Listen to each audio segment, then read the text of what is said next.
Bonjour à tous, bienvenue dans cette nouvelle visioconférence. Aujourd'hui, nous allons parler de l'alimentation végétarienne. Cette visioconférence est réalisée en partenariat avec Movadom et Adapsia et elle est financée par la conférence des financeurs du département 75 de Paris avec le concours de la CNSA. Merci à tous de votre participation. Alors pour ceux qui ne me connaissent pas, moi je suis Pascal, je suis là pour, vous accueillir, résoudre les éventuels problèmes techniques et puis répondre à vos questions que vous pouvez poser dans la barre de conversation.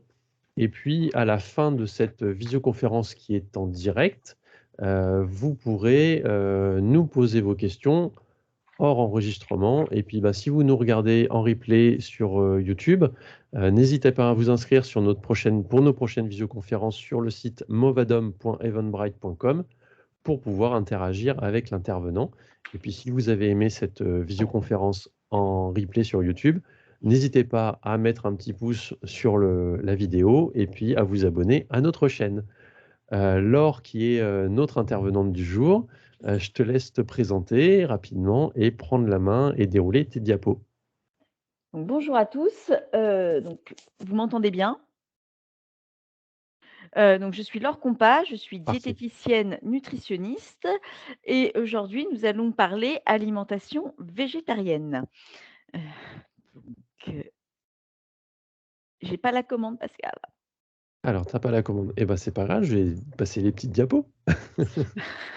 Bon. Donc je te ferai un petit mouvement de bras, je suis Ça désolée, tu marche. vas être bien occupée pendant tout le pendant une petite heure. Heu, donc l'idée quand même de cette, conférence, c'est à la fois d'intervenir sur l'équilibre alimentaire en règle générale. Qu'est-ce que l'équilibre alimentaire et pourquoi nous mangeons, les différentes familles d'aliments? Et ensuite, pouvoir vous faire le lien avec l'alimentation végétarienne. Ce qui change entre une alimentation classique et une alimentation végétarienne. Donc l'équilibre alimentaire, il est important parce que, pour être en bonne santé, il faut manger de tout en quantité adaptée, mais il faut aussi bien se bouger et ça, c'est important quel que soit notre type d'alimentation. Un équilibre alimentaire, il se construit idéalement sur chaque repas. Mais on va aussi partir du principe qu'il va se construire sur une journée puisque, bah, il y a des jours où on va manger un peu plus sur le pouce, où on n'est pas toujours maître de notre équilibre alimentaire. Et puis, je vous le souhaite, et je nous le souhaite à tous, il y a des repas dits jokers, c'est-à-dire des repas où beh, on va au restaurant, on est invité chez des amis et donc forcément, on va manger différemment de nos habitudes, des fois plus sucré, plus gras. Il y aura peut-être un peu d'alcool et donc ça va aussi jouer et ça rentre dans l'équilibre alimentaire et puis on parle aussi d'équilibre alimentaire sur une semaine, parce que, justement en fonction des aléas, en fonction de tout ça, il faut quand même faire les 14 repas, heu, midi et soir plus les petits déjeuners. Donc le but, c'est quand même de combiner l'équilibre alimentaire à la fois en journalier, en repas et en semaine par, aussi de l'activité physique régulière. Donc, bien-être dans son corps, c'est aussi bien se nourrir, c'est bien se bouger. Je veux bien que tu avances, Pascal. Heu, donc voilà et en fait, en fonction de ce que l'on vit, en fonction des moments de vie, on voit qu'on va avoir des habitudes alimentaires différentes, des besoins différents, des envies aussi différentes. Si on devait résumer ça sur une année, on voit bien qu'en fonction de la saisonnalité, été comme hiver, on ne mange pas pareil. En ce moment, moi, je suis en Normandie, il fait très beau de nouveau, on a envie de manger des choses très fraîches, de faire des grandes salades, d'être dehors, de bouger, d'aller marcher. On est dans le jardin, on en profite. Cet hiver, il faisait, pas beau, il faisait froid, j'avais envie de tartiflette, de raclette, j'avais aussi envie d'être sous mon plaid devant la télé ou à côté d'un feu de bois et donc d'être moins dehors. Donc tout ça fait que, heu, en fonction de ce que l'on vit, en fonction des périodes, en fonction des diverses moments, on va manger et on va bouger différemment. On le constate aussi, par exemple, quand les enfants quittent la maison. Tout d'un coup, vous n'allez plus vous alimenter de la même manière, vos besoins ne sont plus les mêmes, le psychique peut en prendre un coup aussi et donc tout ça va jouer sur nos réels besoins et donc c'est ce qui fait aussi que certaines personnes peuvent s'orienter à des moments de vie vers un autre type d'alimentation, je pense à végétarienne, mais ça peut être aussi dire: «Je mange moins de viande parce que j'en ai moins besoin, je suis moins tenté par ça, heu, mais ça peut pas c'est pas pour ça qu'on l'a supprimé complètement. On appelle ça le flexitarien. Donc voilà. Donc c'est vrai que ce qui est important quand même dans l'équilibre alimentaire, c'est d'être en adéquation avec l'équilibre, intellectuel et l'équilibre psychique et l'idée aujourd'hui, c'est de vous apporter, je dirais, les bonnes informations pour pouvoir quand même répondre au mieux à vos besoins physiques qui correspondent à vos besoins psychologiques et physiologiques. Voilà, tu peux y aller Pascal. Donc là, on voit que l'équilibre alimentaire, eh beh, la base de l'équilibre alimentaire, sans parler de régime, sans parler d'alimentation végétarienne ou végétalienne, enfin voilà, qu'est-ce que l'équilibre alimentaire? Eh bien, rien que ça, on a tous des fois des définitions complètement différentes. Parce que l'équilibre alimentaire, on va vous dire, c'est manger de tout en quantité adaptée en fonction de nos dépenses. Et comme j'insiste, hein, en fonction de nos moments de vie, en fonction de l'année, nos dépenses n'étant pas pareilles, on ne va pas s'alimenter de la même manière. Et puis, manger de tout en quantité adaptée, oui, mais qu'est-ce que c'est tout? Quelles sont les différentes familles d'aliments qui composent finalement notre équilibre alimentaire? Eh bien, il y a 7 familles d'aliments. Voilà. Il y a la famille des viandes, poissons ou œufs. Il y a la famille des féculents, tout ce qui est pâtes, riz, pommes de terre. La famille des fruits et légumes. La famille des produits laitiers. La famille des matières grasses. La famille aussi de tout ce qui va être sucré, salé, c'est-à-dire que nutritionnellement parlant, n'apportent pas grand-chose à notre alimentation, mais font partie de notre équilibre parce que, psychologiquement, ils sont très intéressants et qu'ils font aussi partie des moments de convivialité et de nos envies et la base de notre équilibre alimentaire, c'est l'eau. C'est que physiologiquement parlant, on est fait de 70 à 80 d'eau et donc il convient de renouveler ce stock hydrique pour permettre à notre organisme d'être en bonne santé, notre sang de circuler, enfin voilà. Donc il faut quand même prendre ça en compte. C'est pour ça que l'eau, elle est représentée sur la base de la pyramide que vous pouvez voir, c'est-à-dire le bleu, parce que justement, c'est physiologiquement parlant, c'est ce qui est indispensable. Autant le reste, on peut réajuster, on peut réadapter, autant ça, on ne peut pas. Quelqu'un qui fait une grève de la faim, il s'hydrate quand même, sinon ça ne marche pas. Donc la base, c'est vraiment ça. Donc l'eau, pourquoi? Parce qu'on est fait de 70 d'eau, parce que ça nous apporte des minéraux plutôt, et puis parce que la première cause de fatigue, c'est la déshydratation. On arrive dans des périodes où il va faire un peu plus chaud, on a besoin aussi de réadapter notre niveau d'eau corporelle en fonction aussi de la température extérieure. De même, quand il fait très très froid, on a tendance à se déshydrater plus facilement parce qu'on va mettre beaucoup plus de couches, parce qu'on va thermoréguler aussi pour répondre aux besoins de notre organisme. Donc c'est vraiment très important de pouvoir, réajuster notre eau en fonction de nos réels besoins, en fonction de la température extérieure et de notre température corporelle. Quand vous êtes fiévreux, vous avez besoin de thermoréguler un peu plus et donc il vous faut de l'eau supplémentaire. Donc la base, c'est l'eau. Quand on vous dit qu'il faut boire 1,5 litre d'eau par jour, c'est 1,5 litre tout compris. Eau, café, thé, jus, potage, tout. Sauf ce qui est voilà, exactement, à la tienne Pascal, sauf ce qui est alcoolisé. L'alcool déshydrate et n'hydrate pas. Donc limite quand on boit un peu d'alcool, alors pas forcément, régulièrement, l'idée c'est 1 ou 2 verres par jour maximum et attention parce que ça peut devenir une accoutumance, eh bien on va essayer de boire un peu plus d'eau pour compenser ce phénomène alcoolique, d'alcoolisation de notre organisme, ce qui fait qu'on va se déshydrater de façon plus importante. Donc, quand on vous dit qu'il faut boire 1,5 litre d'eau, c'est 1,5 litre d'apport hydrique tout compris. Donc, faites attention déjà dans votre équilibre hydrique. Est-ce que tout au long de votre journée, vous buvez suffisamment, pas trop et pas assez? Si vous buvez trop, vous n'éliminez pas forcément tout ce que vous buvez parce qu'en vieillissant, nos reins agissent différemment et donc il ne faut pas non plus trop les fatiguer. Et si vous ne buvez pas assez, forcément, vous êtes déshydraté, donc fatigue, donc irritabilité et tout ce que l'on peut avoir comme effet secondaire. Si vous faites de l'activité physique, il convient d'ajouter à ces 1,5 litre de boisson 0,33 à 0,5 par activité physique. Il convient de s'hydrater pendant l'activité physique. Si vous vous hydratez après, eh ben, dans les 5 minutes, vous êtes aux toilettes. Donc, physiologiquement parlant, ça n'a fait que passer, ça ne vous a pas stimulé à la fois par de l'oxygène et par une hydratation vos muscles. Donc, il y a une moins bonne récupération. Et puis, ben, vous ne thermorégulez pas pendant l'activité physique.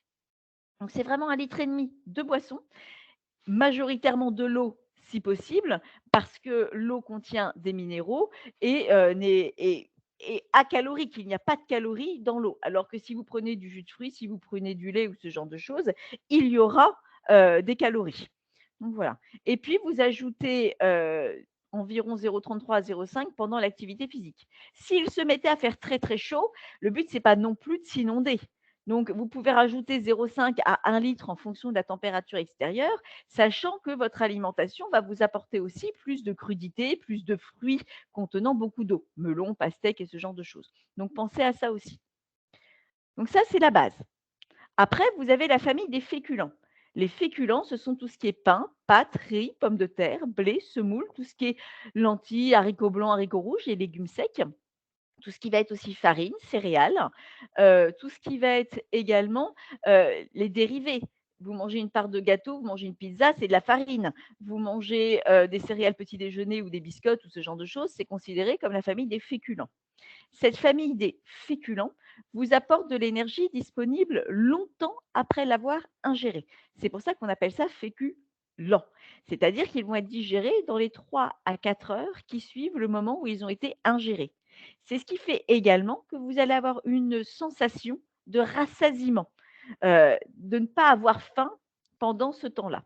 Donc cette famille-là, elle est importante. On va la consommer à chaque repas, petit déjeuner, repas du midi, repas du soir, de façon adaptée en fonction de vos dépenses énergétiques. Moi, en Normandie, il fait très beau cet après-midi. Si je vais faire 9 kilomètres à pied ou si je vais me balader, effectivement, je vais manger peut-être un peu plus de féculents. Si je décide d'aller à une conférence ou de rester assise toute la journée, je ne vais pas avoir besoin d'en consommer de façon exagérée. Donc, vous allez adapter quand même la quantité de féculents en fonction de vos dépenses énergétiques et des activités que vous pouvez avoir. Et également en fonction de votre faim. Si vous avez très faim, vous allez manger un peu plus. Si vous n'avez pas faim, vous allez manger un peu moins. Il faut savoir s'écouter aussi. En fonction de la fatigue, en fonction de plein de petits détails, eh bien, on sait si on a très faim ou pas faim. Donc voilà. Donc cette famille-là, elle vous apporte des féculents, donc des sucres lents. Elle vous apporte aussi diverses vitamines et divers minéraux et aussi des fibres alimentaires. C'est ce qui vous permet d'avoir une sensation de rassasiement plus ou moins importante. Ensuite, nous avons la famille des fruits et légumes. La famille des fruits et légumes, c'est une famille qui va vous apporter des sucres plus ou moins rapides, c'est-à-dire qu'il y aura plus de sucre rapide, comme le fructose dans les fruits que dans les légumes et en fonction du type de légumes que vous consommez, il peut y en avoir plus ou moins. Pareil pour les fruits. Maintenant, ils vont aussi vous apporter des vitamines, des minéraux et des fibres alimentaires et une quantité non négligeable d'eau. Donc ça, c'est vraiment important. Cette famille des fruits et légumes, quand on vous dit qu'il faut en consommer 5 fruits et légumes par jour, ce n'est pas 5 fruits, 5 légumes, c'est 5 au total. On va parler de 5 portions de fruits et légumes. Donc, en gros, les légumes, on en consomme plutôt midi et soir, par habitude alimentaire, au repas du midi et au repas du soir. Et on va en consommer aux alentours de 100, 150 grammes, 200 grammes en fonction de notre appétit. Idéalement, on va mettre en adéquation la quantité de féculents et la quantité de légumes. Visuellement, vous voyez bien que vous mettez autant de pommes de terre que d'haricots verts. Vous voyez bien que vous allez manger autant de carottes râpées, par exemple, que de lasagne. C'est assez facile. Faites juste attention à tout ce qui va être salade, mâche, endive, batavia, laitue et ce genre de choses, parce que beaucoup de volume. Mais en poids, il n'y a rien. Donc là, peut-être faire un petit complément si besoin. Sauf si vous êtes vraiment très friand de salade et auquel cas vous enfilez le saladier. Donc voilà. Ensuite, les fruits, ça va être à consommer 3 fois par jour environ. Et donc là, c'est 3 fois par jour. Oh, excusez-moi, c'est 3 fois par jour. Eh bien, ça va être une portion. Cette portion, c'est une petite compote, petit pot de compote individuelle sans sucre ajouté. Ça va être une pomme, ça va être une orange, ça va être une petite banane, ça va être 100 à 120 grammes, 150 grammes de fraises si on est gourmand. Ça va être 2 kiwis, ça va être 3 clémentines.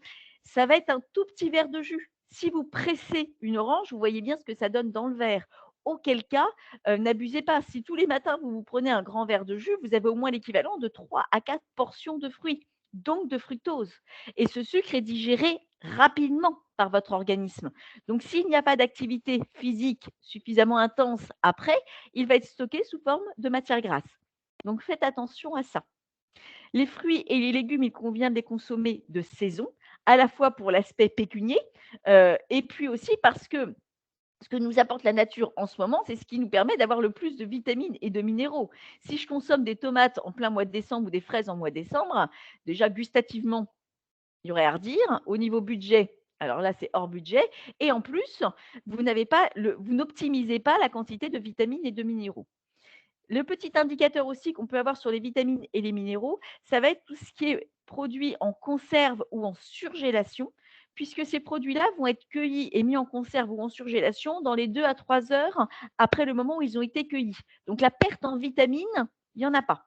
Alors que votre concombre qui est depuis 10 jours dans le bac à légumes, effectivement, il va être rien qu'à la tête, vous allez bien voir qu'il a perdu en vitamines et en minéraux. Et ça permet pour les personnes qui sont seules ou à 2, finalement, d'éviter de manger la même chose tous les jours. Si vous achetez un chou-fleur, vous allez en manger toute la semaine, à un moment donné, on en a ras-le-bol. Alors que, si vous l'achetez en surgelé, eh bien, vous allez prendre le nombre de poignées dont vous avez besoin en fonction du nombre de convives qu'il y a autour de la table. Et puis d'un point de vue budget, ça peut être plutôt économique. Ensuite, ce qu'il faut prendre en compte quand même, sur ces produits, c'est qu'on parle bien de produits basiques. On ne parle pas de produits préparés, mélangés, ultra transformés. Tout ce qui va être poêlé de légumes ou ce genre de choses, faites attention au Nutri-Score parce qu'il peut être du simple au double, ils peuvent être du simple au double en quantité de matière grasse et de sucre ajouté pour vous donner du goût. Donc faites attention à ça. Donc la famille des fruits et légumes, vitamines, minéraux, fibres alimentaires et une quantité non négligeable d'eau en fonction de la période à laquelle vous les consommez, sous la forme que vous les consommez. Ensuite, nous avons la famille des protéines, c'est-à-dire tout ce qui est viande, poisson, œufs, abats, produits de la mer, crustacés et tout ce qui est produits laitiers. Cette famille-là, elle vous apporte des protéines qui servent à quoi? Qui servent à fabriquer du muscle ou à maintenir une capacité musculaire intéressante. Et ça, c'est vraiment important parce que le muscle, c'est ce qui nous permet de tenir debout. Donc, on en a physiologiquement besoin et notre muscle ne cesse de se régénérer tout au long de notre vie. Et donc, le muscle, on va le régénérer et on va en fabriquer parce que nous consommons en quantité et en qualité de protéines adaptées, mais également en faisant de l'activité physique régulière. La preuve, si vous avez une prothèse de hanche ou une prothèse de genou, vous voyez bien que vous avez été quelques jours alité, vous avez eu du mal avant l'opération à marcher, donc vous avez perdu en muscle. Eh bien, dès le lendemain, souvent, vous êtes avec le kiné déjà, alors non pas à trotter, mais à marcher et à essayer de vous mouvoir. Eh bien là, vous voyez bien que vous récupérez quand même relativement facilement en muscle. Et on va vous orienter aussi peut-être sur des compléments alimentaires pour stimuler cette fabrication musculaire. Donc ça, c'est vraiment important. Donc tout ce qui est viande, poisson, œufs, vous allez avoir des protéines, mais également du fer et de l'iode. Et donc ça, c'est important aussi puisque ça va vous apporter, on le verra tout à l'heure, du fer héminique, c'est-à-dire qui est absorbé en quantité intéressante par notre organisme et c'est ce qui fait que votre sang est rouge. Ça va aussi vous apporter, cette famille-là, une quantité non négligeable de matières grasses. D'où l'intérêt de varier les viandes et les poissons que vous allez consommer en fonction de s'ils sont gras ou s'ils sont maigres, en fonction de la saisonnalité. Tout ce qui est viande mijotée, on va en consommer plutôt l'hiver. En ce moment, ça va plutôt être tout ce qui est grillade. Donc ça, il faut aussi le prendre en compte. Ensuite, vous avez les produits laitiers qui vous apportent également une source de protéines non négligeable et vont vous apporter du calcium. Le calcium, c'est important pour avoir un squelette en bonne santé. C'est ce qui fait que votre ossature vous permet aussi de tenir debout. Et l'un ne va pas sans l'autre. Si vous avez une super capacité musculaire, mais malheureusement, vous loupez une marche du trottoir et que vous tombez, votre capacité osseuse n'est pas très intéressante au niveau qualité et au niveau densité, eh bien, vous risquez de vous fracturer quelque chose. Alors que si vous avez des os hyper solides, mais pas de capacité musculaire, eh bien, la problématique va être la même. Vous risquez de vous faire mal quand même. Donc, les deux sont importantes. D'ailleurs, vous le voyez bien, quand on était au collège et qu'on avait Oscar, le squelette, en salle de sciences, il y avait toujours la tige de fer pour soutenir le squelette. La tige de fer, c'est votre capacité musculaire. Sinon, Oscar, il se cassait la figure. Donc vraiment, les 2 sont importantes. Et pareil, les produits laitiers vont vous apporter des quantités plus ou moins importantes de matières grasses en fonction du type de produits laitiers que vous allez consommer. Vigilance sur ces quantités de matières grasses, puisqu'on a tendance à parler de matières grasses sur extrait sec, alors que vous mangez la totalité du produit. Si vous prenez l'exemple du camembert et de l'emmental, ils sont tous les 2 à 45 de matières grasses sur extrait sec. Sur la totalité du produit, le camembert, en fonction de si vous l'aimez plus ou moins ferme, va être entre 20 et 25 de matières grasses sur la portion que vous allez consommer. Ensuite, le produit, l'emmental, lui, va être plutôt à 38 entre 30 et 45 de matière grasse. Les produits laitiers type yaourt, qu'ils soient écrémés, demi-écrémés ou entiers, ça n'a pas d'influence sur la quantité de calcium qu'ils contiennent. Donc faites aussi attention à ça. Heu, Dans tous les cas, il faut consommer l'équivalent de 2 à 3 produits laitiers par jour. On appelle ça des portions également, comme pour les légumes. Et là, ces portions, ça va être 30 grammes de fromage, ça va être un yaourt, ça va être un verre de lait, ça va être un petit fromage blanc. Pour tout ce qui est viande, poisson, œuf, on parle de l'équivalent de la paume de ma main, 1 à 2 fois par jour en fonction de votre appétence. Ça peut être de la viande ou du poisson grillé, mijoté, comme ça peut être une tranche de jambon, ça peut être une sardine, ça peut être ce genre de choses. Pensez aussi à varier.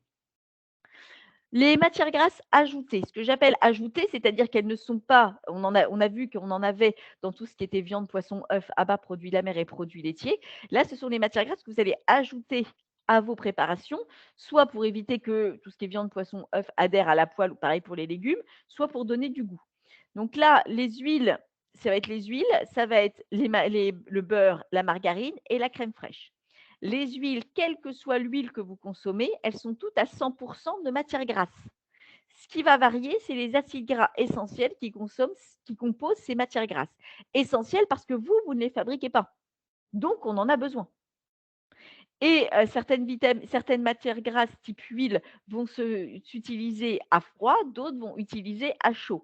Tout ce qui est oméga 3, oméga 6 sont présentes dans les huiles type, soja, noix, colza, et donc c'est des huiles qui ne se consomment pas à chaud, qui se consomment qu'à froid parce que les omégas sont volatiles et donc vous risqueriez de les perdre durant la cuisson. C'est ce qui fait également que, ces matières grasses, ces types d'huiles sont plus chers à l'achat. Les huiles, le beurre, la margarine vont vous apporter des vitamines A, D, E, K qui sont indispensables à notre bonne santé et que l'on ne trouve que dans cette famille-là. Donc c'est vraiment important. Beurre et margarine, c'est tous les 2 82 de matière grasse. Ce qui change, c'est que le beurre est d'origine animale alors que la margarine est d'origine végétale. Végétale, donc pas de cholestérol. Le cholestérol, si vous supprimez toute source de matière grasse d'origine animale, eh bien, dans ces cas-là, c'est votre organisme qui risque de fabriquer du cholestérol et là, du mauvais cholestérol. Donc, faites attention à ça. Le bon cholestérol sur votre prise de sang, c'est le H de héros. Le mauvais cholestérol, c'est le L de loser. L'idée, c'est d'avoir un rapport entre le bon et le mauvais qui soit égal à 1. Et puis, tout ce qui est crème fraîche, qu'elle soit, épaisse, semi-épaisse ou liquide, c'est un équivalent de, heu 30 de matière grasse, excusez-moi, j'en perds mon latin. Et par contre, on est sur des produits mmh, vous êtes sur des produits allégés, effectivement, il y a moins de matière grasse. Mais l'idée, c'est quand même de se dire que c'est 30 de matière grasse pour la crème fraîche. Donc si vous faites un petit poulet à la crème, tout va bien, vous avez le droit aussi. Faites attention à ça, dans des quantités adaptées, bien évidemment.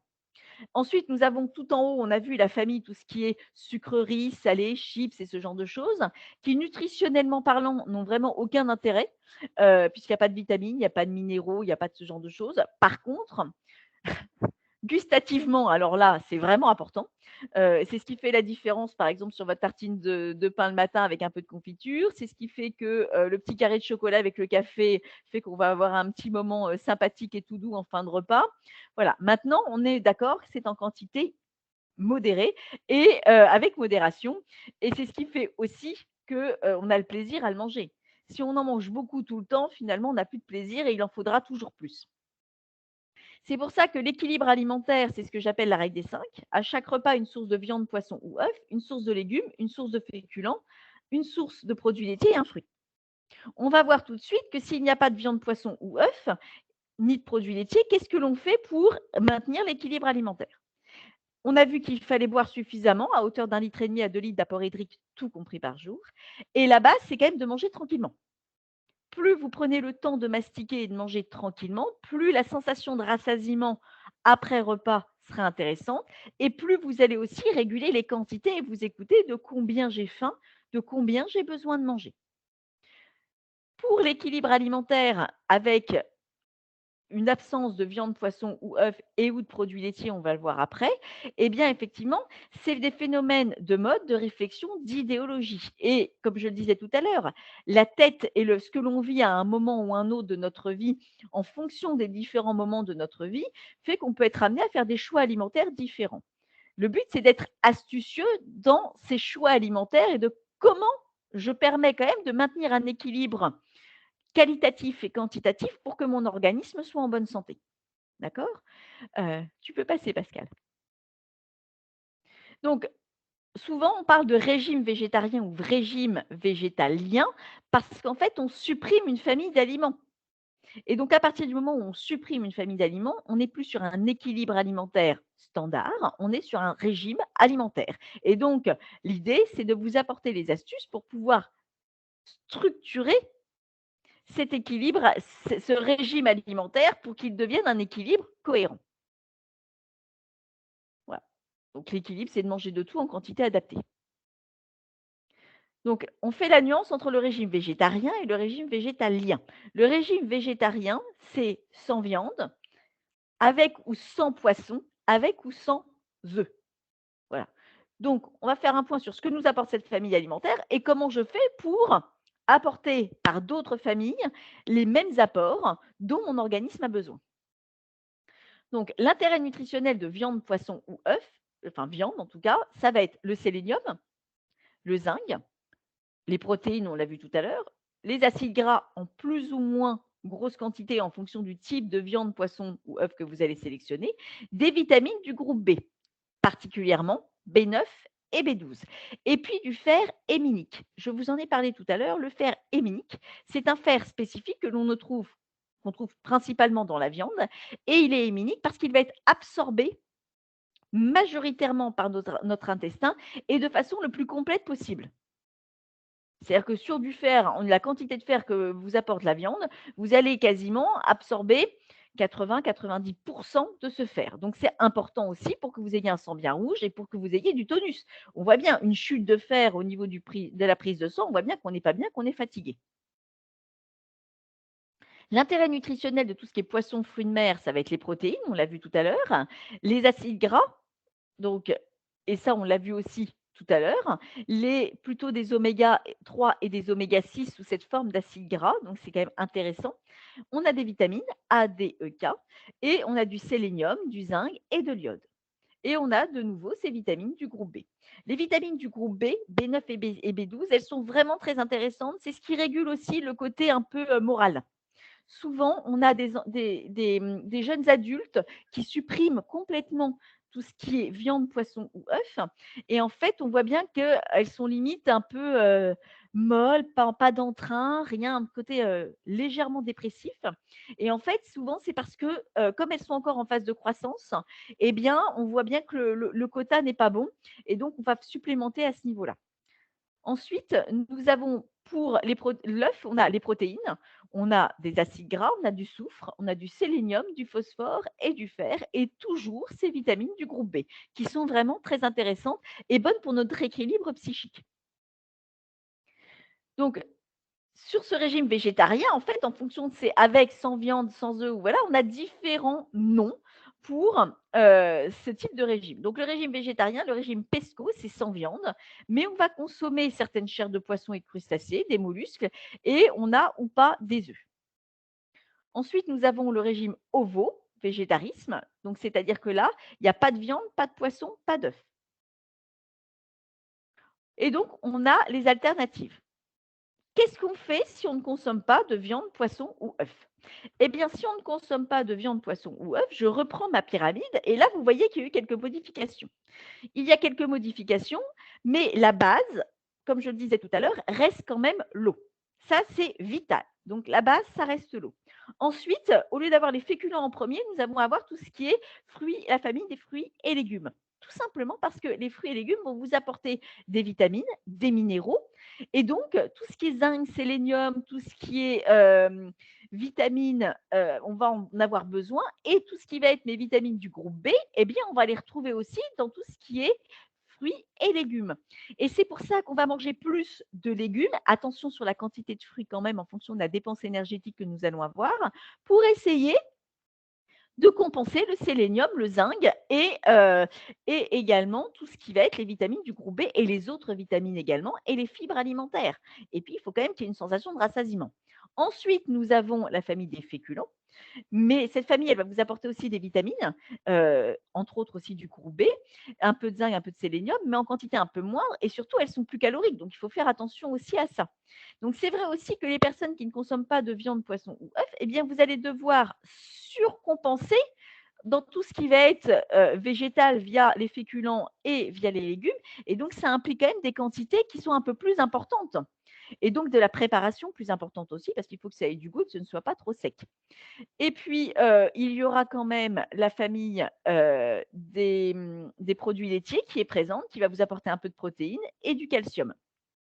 On peut et alors là, vous voyez tout en haut, en fonction, vous avez les produits laitiers, vous avez les œufs en fonction de si vous en consommez ou pas.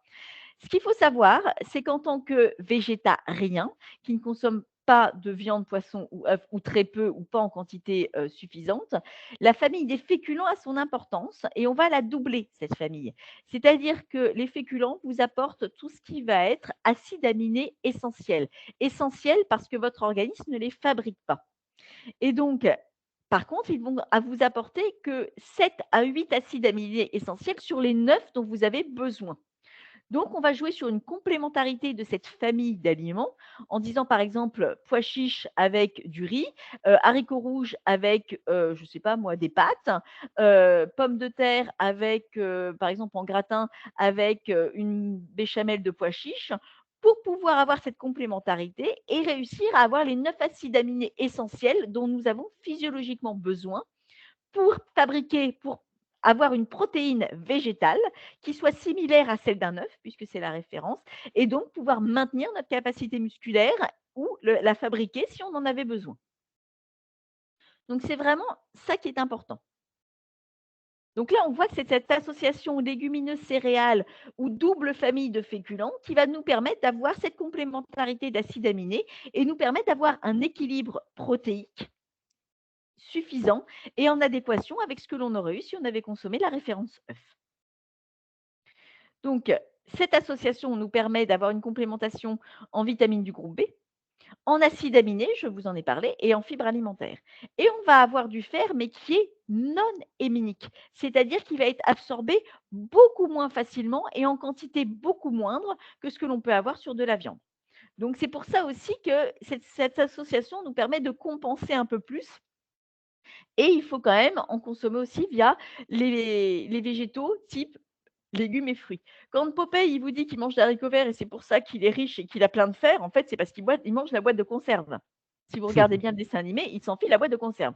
Donc attention quand même à cette problématique de fer et donc ça vaut peut-être le coup quand même de faire un petit point pour les personnes végétariennes avec votre médecin traitant pour en parler et faire une prise de sang régulièrement pour contrôler finalement ce taux de fer et ces vitamines du groupe B. Donc là, je vous donne quelques exemples justement, comment on peut faire pour faire ces associations. Vous voyez, couscous, semoule cuite, pois chiches, salade mexicaine avec maïs, haricots rouges, salade de lentilles, on ajoute du pain. Ça peut être une soupe de pois cassés avec du pain. Ça peut être un riz indien, on va associer riz et soja. Donc ça, c'est important, ça fait partie des petites astuces. Une autre astuce, c'est un problème de trempage et de cuisson. C'est-à-dire que les phytates se sont éliminés par les phytases pour augmenter la disponibilité, la biodisponibilité des minéraux dans cette famille d'aliments. Elles sont naturellement présentes dans les plantes, mais elles vont être activées par le trempage. Sauf que si vous faites tremper et que vous ne mangez pas l'eau de trempage, ben en fait, tous ces phytates, eh ben, ils vont être dans l'eau de trempage et ils ne vont pas être dans votre assiette. D'où l'intérêt quand même de d'avoir un trempage plutôt réduit et peut-être d'utiliser cette eau, pour la cuisson, pour compléter finalement favoriser une réabsorption au moment du moment où ils vont être cuits et d'améliorer la biodisponibilité de ces minéraux. Donc ça, c'est vraiment important, cette astuce de trempage et c'est vrai que quand on fait des pois chiches, des haricots blancs, des haricots rouges et voilà, soit vous les achetez tout prêts et auquel cas il n'y a pas eu l'astuce de l'eau de trempage, soit ça demande de les préparer 24 heures ou 48 heures à l'avance pardon, pour pouvoir optimiser cet eau de trempage et cette biodisponibilité. C'est vraiment très intéressant et nutritionnellement parlant, ça vous permet d'avoir quand même une qualité intéressante au niveau des vitamines et des minéraux que comporte cette famille. Donc les produits laitiers, on va voir ce qu'ils nous apportent. Donc les produits laitiers, ça vous apporte des acides gras, on l'a vu tout à l'heure. Pascal, je veux bien que tu passes la ouais, merci. Et donc on a vu que ça vous apportait des acides gras en fonction plus ou moins de, la quantité de ce que vous choisissez comme produit laitier. On voit aussi que ça vous apporte des protéines. Et ça vous apporte du calcium, de la vitamine D et ça, c'est important puisqu'on a tous besoin d'être supplémentés en vitamine D. Donc ça, c'est vrai, parce que le soleil, on en a, mais alors soit trop, soit pas assez, c'est un peu compliqué. Donc les produits laitiers, ça vous apporte calcium, protéines, phosphore et vitamine D et des acides gras plus ou moins importants en fonction du choix de produits laitiers que vous allez consommer. Et je vous rappelle que l'association produits laitiers, calcium et matières grasses n'a rien à voir. Le calcium, c'est sur le type de produit et ce n'est pas sur la quantité de matières grasses. Donc, les exemples de portions de produits laitiers, c'est juste pour vous rappeler que finalement, on ne vous demande pas de manger la moitié du camembert, on ne vous demande pas de boire votre litre de lait. Pour les personnes qui ne consomment pas du tout de produits laitiers, on le verra tout à l'heure, pensez à tout ce qui est eau calcique. L'épar et ce genre de choses peut vous permettre aussi d'apporter du calcium de façon non négligeable à votre organisme, mais il ne faut pas la chauffer. Sinon, ça se retrouve au fond de votre bouilloire ou au fond de votre casserole. Donc, faites attention à ça.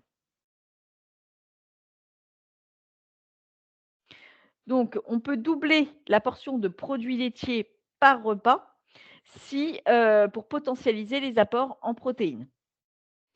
Donc ça, c'est vrai que des fois, vous avez des personnes qui ne mangent pas de viande, poisson ou œufs, mais qui vont consommer des produits laitiers et auquel cas, elles vont manger, par exemple, une portion de fromage avec leur plat et puis un yaourt après. Le produit laitier, qu'il soit de chèvre, de brebis ou de vache, la quantité de calcium, la quantité de protéines sont les mêmes. Ce qui va changer, c'est que souvent les produits type chèvre, brebis sont un peu plus chers et on ne les trouve pas toujours en 0 ou en allégé. Souvent, ce sont des produits entiers. Voilà. Mais la quantité de calcium sera la même. Donc là, je vous mets les rapports calciques, c'est-à-dire qu'un yaourt vous apporte 300 milligrammes de 300 milligrammes de calcium, 30 grammes d'emmental, c'est l'équivalent de 3 oranges. Pour avoir le même apport en calcium, enfin, qui ont été digérés, qui ont été absorbés par votre organisme. On est d'accord. C'est pour ça que produit laitier égale calcium, parce que le calcium laitier est absorbé à hauteur de 38. Le calcium contenu dans les autres familles d'aliments est absorbé à hauteur de 5 à 7. C'est ce qui fait qu'un verre de lait, c'est 2 baguettes et demie de pain pour la même quantité de calcium. 30 grammes de camembert, c'est l'équivalent d'un kilo de chou vert. Et un kilo de chou vert 2 à 3 fois par jour, autant vous dire qu'au niveau du tube digestif, ça peut faire quelques dégâts. Voilà, s'il te plaît, Pascal. Donc les astuces, ce sont aussi les fruits à coque. Les fruits à coque, on est bien d'accord, tout ce qui est noix, noisettes, amandes et ce genre de choses, on fait de l'huile avec. Donc il y a un problème quand même de quantité. Si on en mange trop, ça veut dire qu'on va avoir trop d'apports caloriques. Et donc là, on ne va pas forcément pouvoir les dépenser, ces apports caloriques. Mais en même temps, ils vont avoir un apport dans certaines vitamines, dans certains acides gras essentiels qui sont très intéressants pour notre organisme. Donc, ces fruits à coque, ils vont nous permettre de remplacer une portion de fruits. 30 grammes de fruits, une petite poignée de fruits secs, de fruits à coque, pardon, et entre autres aussi de fruits secs, souvent pour les vitamines, vont vous apporter un équivalent en bons acides gras et en certaines vitamines, en certains minéraux qui sont vraiment intéressants pour notre santé. Mais je rappelle, faites attention sur la quantité parce que c'est de l'huile à la base, c'est du gras, hein. Donc, ça va vous apporter les fruits à coque, des protéines d'origine végétale, des vitamines du groupe B. Donc, on a dit que c'était vraiment important parce qu'on a bien vu que si on n'a pas cette source de vitamines du groupe B, Notre morale peut être un peu limite, des vitamines A, D, E, K, des fibres alimentaires, des antioxydants et des acides gras essentiels, essentiels parce que vous ne les fabriquez pas. Donc, une portion, c'est une poignée, c'est 30 grammes. Donc, faites attention aussi à la problématique de la calorie. C'est de la bonne calorie, mais voilà, il faut faire attention à ça. Et cette poignée de fruits à coque remplacera un fruit au niveau de l'équilibre alimentaire général. Ensuite, nous avons le régime végétalien. Végétalien, c'est-à-dire sans source animale. Donc, il n'y a pas de viande, pas de poisson, pas d'œufs, pas de produits laitiers. Donc là, vous voyez ma pyramide alimentaire. Alors, on n'a pas mis l'eau, mais j'ai pas besoin de me répéter, vous le savez, l'eau, c'est la base, c'est essentiel, donc ça serait en dessous. Là, on va consommer plus d'abord essentiellement des féculents, donc tout ce qui est pâtes, riz, pommes de terre et ce genre de choses, pour avoir cette fameuse complémentarité d'acides aminés essentiels pour compenser le fait que j'ai pas du tout de protéines puisque j'ai même pas de produits laitiers. Ensuite, nous allons avoir tout ce qui est les fruits et les légumes pour les minéraux et les vitamines. Ensuite, nous allons avoir les aliments riches en calcium. Donc là, on va avoir certains aliments spécifiques qu'il faut quand même consommer plus régulièrement qu'à l'accoutumée que ce que nous pouvons consommer en règle générale. Euh, et vigilance aussi sur les eaux que vous allez choisir. Je répète, je cite au départ parce que c'est ce qu'il y a de plus flagrant, mais vous avez la courmayeur aussi. Et et puis, vous avez d'autres aliments qui vont être riches en protéines. Le tofu, tout ce qui va être steaks végétaux, ce genre de choses. Mais là, faites attention au niveau du budget et de la préparation. Maintenant, et on va valoriser justement les fruits à coque et un bon choix de vitamines et par le biais des huiles essentielles et des huiles qui vous apportent ces fameux acides gras essentiels. Donc, c'est vrai que là, ce qui varie par rapport à une alimentation classique, c'est qu'on a finalement moins de choix et qu'il faut préparer un peu plus, puisque sinon c'est très sec. Donc, faut ruser sur des astuces, sur des modes de préparation. De nouveau, vigilance aussi et intérêt du trempage pour tout ce qui est légumes secs pour optimiser une biodisponibilité très intéressante. Donc là, c'est vraiment un peu plus important et c'est vrai que dans ces cas-là, ça demande une supplémentation. Parce que ça vaut quand même le coup à la fois de faire contrôler auprès de votre médecin traitant votre prise de sang régulièrement pour voir où vous en êtes, à la fois sur les vitamines du groupe B, à la fois sur le fer, puisque là, on n'a que du fer non héminique, et puis aussi sur tout ce qui est calcium. Donc la supplémentation peut être intéressante et dans ces cas-là, il faut qu'elle soit bien faite. Ne pas acheter tout et n'importe quoi sur internet. Il faut pouvoir faire un point et une supplémentation adaptée par rapport à une prise de sang régulière. C'est important dans le régime végétalien vraiment d'être en adéquation avec votre médecin traitant pour qu'il puisse le prendre en compte et vous aider dans ces démarches de supplémentation ou vous orienter vraiment vers un médecin nutritionniste qui, lui, a le droit de prescription et pourra supplémenter de façon adaptée. Voilà, mais ça, c'est vraiment important. Tout ce qui est vegan, c'est effectivement une alimentation végétalienne, donc sans viande, poisson, œufs, abats, produits de la mer et sans produits laitiers, mais également on ne portera pas de produits animaux. Donc pas de pull en laine, pas de cuir, pas de ce genre de choses. Faites attention à ça. Voilà. Donc c'est vrai que c'est important quand même de parler avec son médecin quel que soit notre régime, qu'il soit omnivore, végétalien, végétarien, de faire un point quand même régulièrement avec son médecin sur à la fois son sommeil, sur ce genre de choses, sur son transit. Est-ce que je vais régulièrement à la selle ou pas? Voilà et puis faire un point régulièrement quand même sur une prise de sang parce que, même si on pense qu'on mange de tout, il faut quand même vérifier si tout est OK et il vaut mieux avoir une prise de sang régulière où tout va bien mais se dire: «Bah, limite, j'ai toujours été limite en fer», par exemple, ou bah, j'ai toujours un peu de cholestérol, mais parce que par hérédité, j'ai du cholestérol, plutôt que tout d'un coup s'affoler, alors qu'à tous les coups, on n'est pas très loin d'une moyenne si on avait fait une référence quand tout allait bien. Donc cette prise de sang régulière, elle est importante. Pouvoir discuter avec son médecin, beh, de son alimentation, de son sommeil, de son transit, ça fait quand même partie des choses qui prouvent qu'on va bien. Quelqu'un qui dort bien, ça veut dire qu'il est apaisé, qu'il est serein. Quelqu'un qui va régulièrement à la selle, comment ça va? C'est comment ça va à la selle. Donc ça veut dire que le transit va bien. Après, on est tous différents. Vous avez des gens qui vont 3 fois par jour, vous avez des gens qui n'y vont que 2 fois par semaine et c'est leur moyenne. Mais il faut apprendre à se connaître. Tout ça va permettre aussi d'adapter une supplémentation, si besoin était, en calcium, sélénium, fer, vitamines du groupe B. Et pensez quand même à valoriser tout ce qui est fruits à coque, hein, parce que ça, même tout le monde en aurait besoin.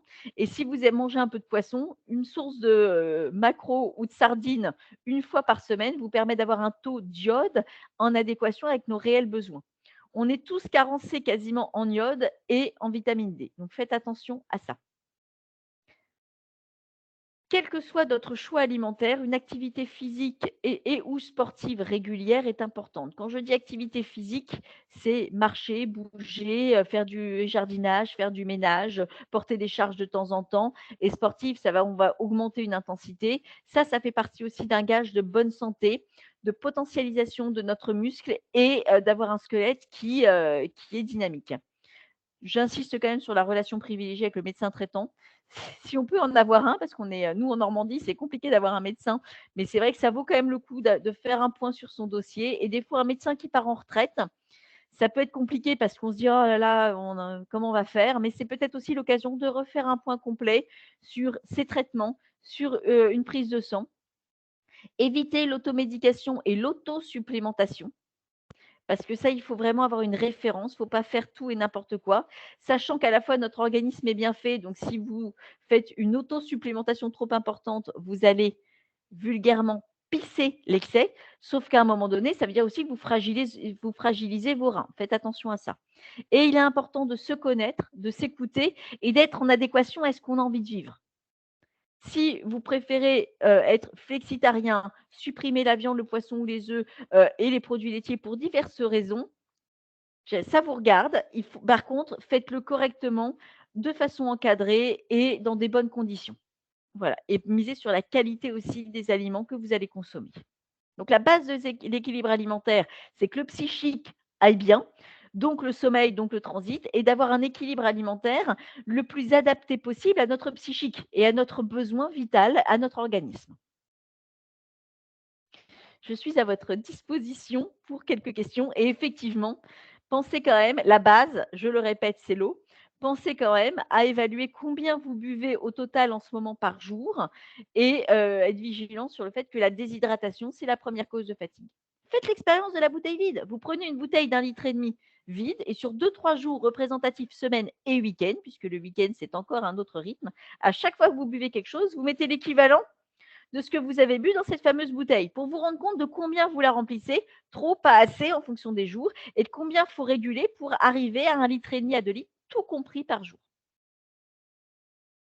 Merci beaucoup Laure, bon appétit effectivement. Mais oui, c'est important. Alors déjà par l'heure, et puis aussi Voilà. parce que voilà, il faut se faire plaisir. La base, c'est quand même de se faire plaisir, de manger, d'avoir envie de manger. Je vous invite avant qu'on échange, oralement à remplir notre questionnaire de satisfaction. Donc soit vous cliquez sur la petite diapo, soit vous cliquez sur le lien que je viens de vous mettre dans la barre de conversation. C'est important pour nous que vous le remplissiez. Là, on arrive sur la fin de la saison, de nos visioconférences. On va reprendre après, enfin, on va terminer sur juillet, mais on reprendra après en septembre. On a besoin de vos retours pour, pouvoir planifier, de nouvelles visioconférences et d'ailleurs, on va vous envoyer un questionnaire, la semaine prochaine, sur, ce que vous avez aimé, ce que vous voulez qu'on refasse ou, ce que vous voulez qu'on change, pour la rentrée de septembre. Vous pouvez donc retrouver nos projets, donc le livre audio du déménagement chez les seniors et les podcasts sur notre site movadom.com. Sur, la chaîne YouTube, vous avez, les replays, donc vous retrouverez, le replay de cette visio, dans l'après-midi et puis n'hésitez pas à vous inscrire pour nos prochaines visioconférences sur movadom.eventbrite.com.